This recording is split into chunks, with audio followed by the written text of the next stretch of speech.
प्यार की तो से शायद पागल लोग सदे दे हूँ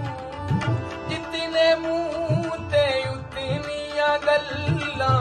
सुन सुन हाँ ठर दे हूँ मैं बड़ी जगदा हासा हथ विच कासा गल विच कासा इश्क पवा